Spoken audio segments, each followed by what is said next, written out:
سے جو حکومت چھینی وہ مسلمانوں سے چھینی تھی۔ انگریز ہمارے ملک میں دھیرے دھیرے داخل ہوا اور داخل ہو کر دھیرے دھیرے اس ملک کے تخت و تاج پر قبضہ کر لیا۔ تو حضرات، انگریزوں نے جن سے حکومت چھینی، اس کا حکومت کا اقتدار چھینا وہ مسلمان تھے۔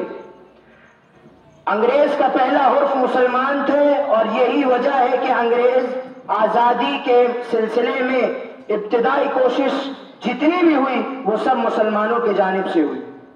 یہ بات یاد رکھیں، جنگ آزادی کی سور مسلمانوں نے پھونکا ہے۔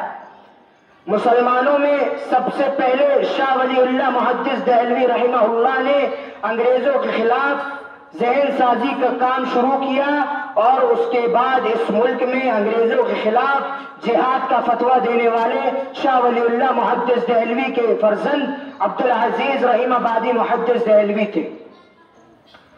ذرا پوچھو تو آزادی میں کس کا خون گرا زیادہ ہے؟ ذرا پوچھو تو آزادی میں کس کا خون گرا زیادہ ہے؟ وطن کے ذرے ذرے پہ مسلمان نام آئے گا۔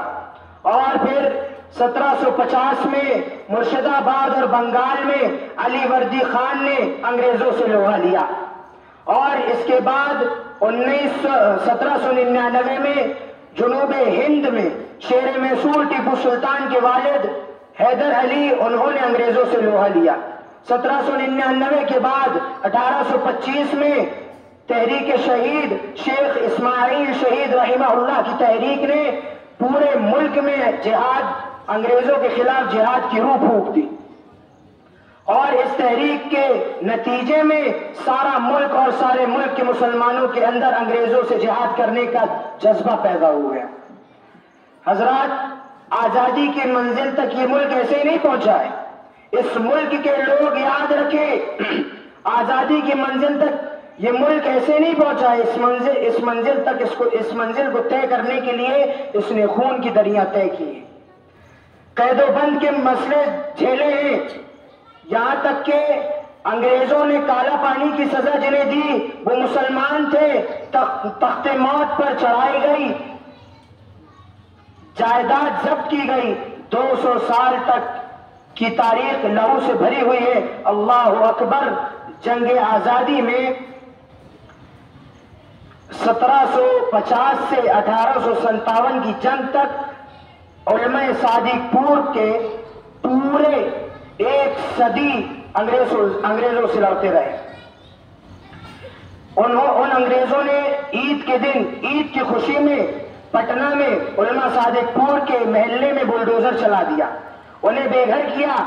ہندوستان کی تاریخ یاد رکھے، انگریزوں نے کالا پانی کی سزا دی، ان میں سے 95% سب مسلمان تھے۔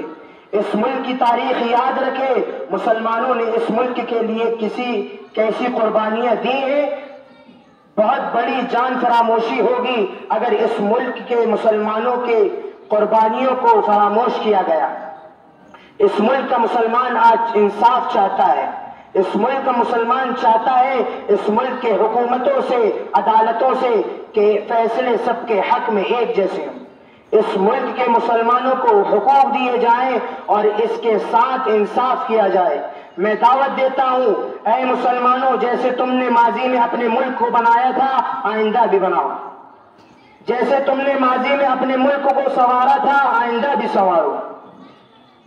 اس ملک میں معمار کے ساتھ رہو، ایک اللہ کی عبادت کرو، توحید کی دعوت دیتے رہو، توحید کے نعرے لگاتے رہو۔